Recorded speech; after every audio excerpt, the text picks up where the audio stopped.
అందరికీ జై భీమ్, జై మాదిగా, జై మాల. నేను నిజానికి చాలా చాలా పెయిన్స్తో వచ్చిన అందరూ ఏం మాట్లాడుతారో విందామని వచ్చిన. చాలా పెయిన్స్ ఉన్నాయి. ఏంటంటే 50% రిజర్వేషన్ అయింది. వాడెవడో ఈడబ్ల్యూఎస్కి 10% 50 నుంచే లాగింది. ఇప్పుడు మనం ఇవ్వరం కోర్టులకు వెళ్ళాలి. మనం ఇవ్వరం 50 నుంచి 50 వరకే రిజర్వేషన్స్ అని లిమిటేషన్ 60 ఉందా ఇక్కడ ఈడబ్ల్యూఎస్ అదనంగా పని అది ఓసీలకు. అప్పుడు ఓసీలకి ఏంటి రిజర్వేషన్స్ అని మనం ఏం వెళ్ళాలి. ఇంకొకటి చాలా కన్స్ట్రక్టివ్గా తెలంగాణలో ముఖ్యంగా శంకరన్న ఉన్నాడని చెప్తున్నా నేను. మనము అంటే మనం బాధితులము శంకరన్న. చాలా దురదృష్టకరం ఇవన్నీ వార్తలు వినడం, చాలా దుర్మార్గం. ఎందుకంటే బాధితులను కూడా కొట్లాడుకుంటే ఎవరు బెనిఫిట్ అవుతారు?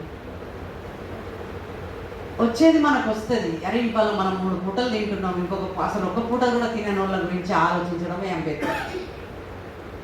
అంబేద్కరిజం. అంటే కిందోళ్ళు కిందనే ఉండాలి, మీదోళ్ళు మీదనే ఉండాలని కాదు. అంబేద్కర్ కింద దాకా పోలేదు. అంబేద్కర్ సంచార ఎస్సీ కులాల దాకా పోలేదు.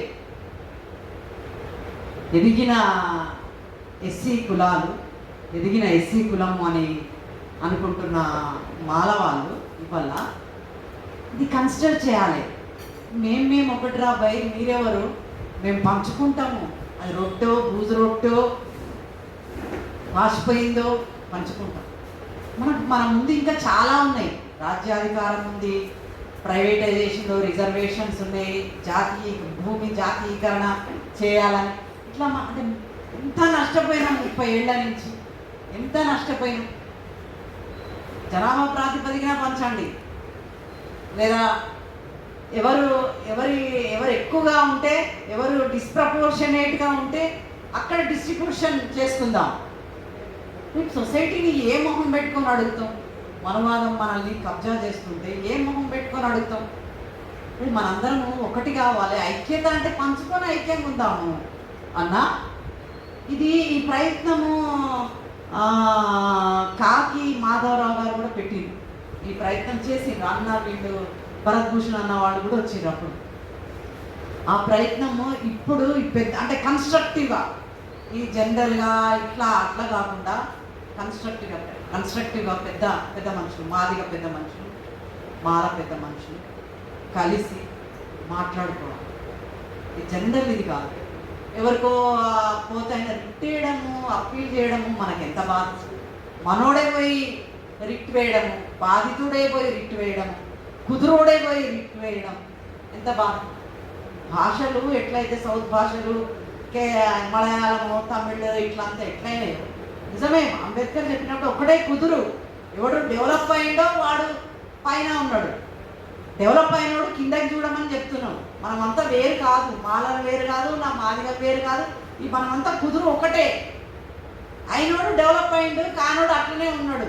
వాళ్ళు ఇప్పుడు అడుగుతున్నారు, ఆ కిందోళ్ళు, ఆ డెవలప్ కానోడు అడుగుతున్నాడు, మాకు అంబేద్కర్ కావాలి, మాకు కాన్స్టిట్యూషన్ కావాలి, మాకు భాగాలు కావాలి, మాకు చదువులు కావాలి, మాకు ఉద్యోగాలు. మరి మనకు బాధ్యత కదా.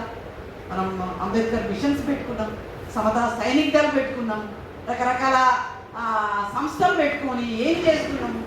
కింద వాళ్ళని ఎట్లా అప్లిఫ్ట్ చేయడంలో ఏం ప్రయోజనం పొందాము? ఇప్పటికి 50 ఏళ్ళ నుంచి ఇప్పటిదాకా ఇవన్నీ మనం అందరం కూర్చొని మాట్లాడుకోవాల్సిన అవసరం ఉంది.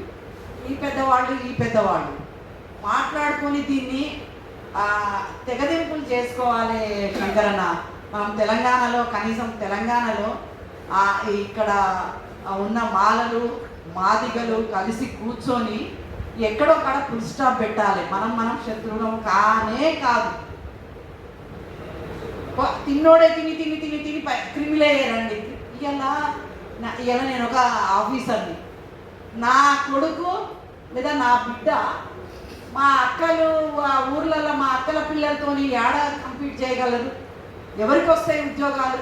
నా పిల్లలకే వస్తాయి, ఆఫీసర్ పిల్లలకే వస్తాయి. వాళ్ళు అక్కడనే ఉండాలన్నా వదులుకుందాం. ఏమైతుంది, ఆఫీసర్ లాంటి వాళ్ళు, పొలిటికల్ లీడర్స్ లాంటి వాళ్ళు, బ్యూరోక్రాట్స్ లాంటి ఎంప్లాయీస్ వదులుకుందాం. మన మన జనరేషన్స్ కోసం వదులుకుందాం, మన కింద వాళ్ళ కోసం వదులుకుందాం, అసలు వాళ్ళకి అక్షరం ఇంకా రానోళ్ళ కోసం వదులుకుందాం. ఏమైతుంది, క్రిమిలేయర్ మీద అదొక గొడవ. ఎందుకు అది బాల్ ఎదిగిన వాళ్ళ కోర్టులో ఉంది. ఇది స్వచ్ఛందంగా మనము మాట్లాడుకొని ఇది కంపు చేసి ఆయన మన ఎవరు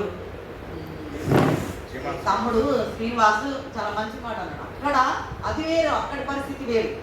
అక్కడ రాజ్యాధికారం కోసము ఓట్ బ్యాంక్ సామాజికంగా అక్కడ ఉన్నారు. కానీ సౌత్లో ఆ పరిస్థితి లేదు. రాజ్యాధికారం కోసమే మనం ఎప్పుడు స్ట్రగుల్ అవుతున్నా కూడా అదే ప్రాతిపదికగా మనం లేదు. ఒత్తిడి పెట్టాలంటే ఏ ఒత్తిడి పెట్టాలి, ఓట్ ప్రెషర్ చేయాలి. ఓట్ ప్రెషర్ ఎవ్వరం వేయం, మొత్తం పోదాం పదండి, మొత్తం మేము వేయం. ఇది ఇంప్లిమెంట్ చేసే వరకు మేము అసలు ఒత్తిడి అంతే. పొలిటికల్ ఒత్తిడే పెట్టాలి. పొలిటికల్ ఒత్తిడి పెడితేనే కానీ, పొలిటికల్ ఒత్తిడి ఒకవైపు, మనం కలిసి కూర్చొని మాట్లాడుకోవడం ఒకవైపు. శంకరన్న మీరు ఏం చేస్తారో మనమంతా కలిసి కూర్చొని పోదాం, ఎక్కడికంటే అక్కడికి పోదాం, కూర్చుందాము, మాట్లాడదాము, డిస్కస్ చేద్దాము. 1 రోజా 2 రోజులా 10 రోజులా నెల రోజులా ఇది మాత్రం ఫుల్ స్టాప్ పెట్టాలి. దీనంతటికీ కారణం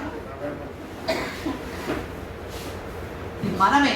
మన కుదురు లాంటి మన కుదురులోనే డెవలప్ అయిన వాళ్ళు చేస్తున్న దాన్ని ఇక్కడ పేదలకి ఉన్న వాళ్ళకి జరిగే ఒక కొట్లాట. దీన్ని పెంచి చేయొద్దు, పెద్దగా చేయొద్దు, ఎక్కడో కాడ ఆపేయాలి. మనకు లేకుంటే డెమోక్రసీ ఎవరికి ఉంటుంది? కడుపుల్ని తీసి పెట్టే కులం నుంచి వచ్చిన వాళ్ళం మనం. ఇవాళ ఇవాళ వద్దు, ఇక్కడ వాళ్ళకు పోయేది ఏం లేదు. ఎవరైతే వద్దంటున్నారో వాళ్ళకి పోయేది ఏం లేదు.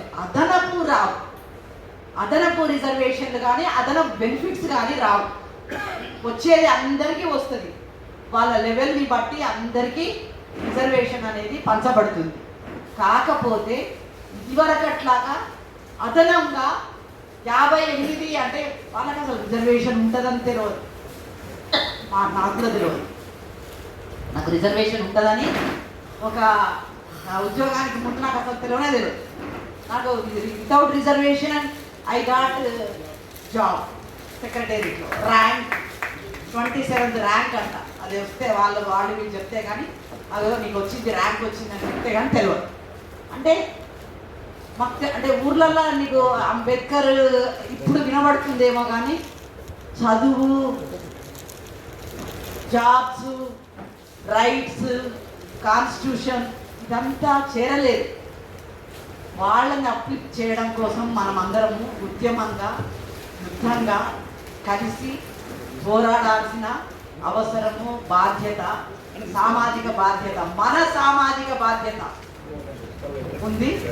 నాకు ఇంకొకటి ఇంకా పెద్ద ఎత్తున పెడితే బాగుంటుంది. అసలు ఇది ఒక మంచి నాకు అది చూడగానే కలిసి మాట్లాడుకుందాము, కలిసి పంచుకుందాము అని. నిజంగా పంచుకునేది మన నుంచే పైన నేర్చుకుందాం.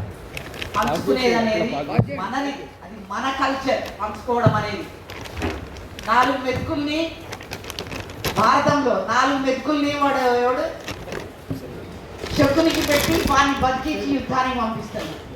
అట్లాంటి కల్చర్ మనది. సో మనందరం దాన్ని పంచుకోవాలి. సుప్రీంకోర్టు జడ్జిమెంట్ని ఇన్వైట్ చేయాలి, ఆనర్ చేయాలి అనే ఒక దృక్పథంతో మనందరం కలిసి మాట్లాడుకుంటే బాగుంటుంది. ఇది ఇంకా కంటిన్యూ కావాలి ఇట్లాంటి సభలు. నాకు ఈ అవకాశం ఇచ్చిన బంధు సొసైటీ హైదరాబాద్ వాళ్ళకి జై భీమ్, జై మాలా, జై మాదిక. Thank you.